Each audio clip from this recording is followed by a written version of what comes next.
ওমানের আল বোরাইমিতে একটি school bus চুরি করে সেটির যন্ত্রাংশ আলাদা করে বিক্রি করার অভিযোগে ৪ প্রবাসীকে গ্রেফতার করেছে দেশটির পুলিশ। রলমান পুলিশের আল বোরাইমি গভর্নরেট পুলিশ কমান্ড বিশেষ অভিযানে তাদের গ্রেফতার করে। পুলিশের দেওয়া তথ্য অনুযায়ী গ্রেফতারকৃত ব্যক্তিরা প্রথমে বাসটিতে ভাঙচুর চালায় এবং পরবর্তীতে সেটি সম্পূর্ণ চুরি করে নিয়ে যায়। তাদের মূল পরিকল্পনা ছিল বাসটি কেটে টুকরো টুকরো করে ভেতরে বিভিন্ন মূল্যবান যন্ত্রাংশ খুচরা পার্টস হিসেবে বাজারে বিক্রি করে দেয়া।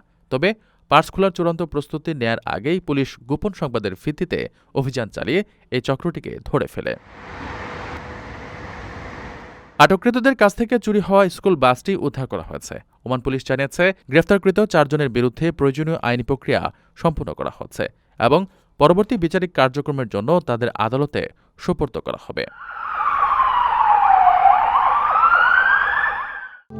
প্রবাসীদের জন্য নির্মাণ হচ্ছে দেশের প্রথম স্মার্ট সিটি, যেখানে থাকছে স্কুল, মসজিদ, হাসপাতাল, সুইমিং পুল, হেলিপ্যাড, পাঠাগার, জিম, সুপারমার্কেট, শিশু পার্ক সহ সকল নাগরিক সুবিধা।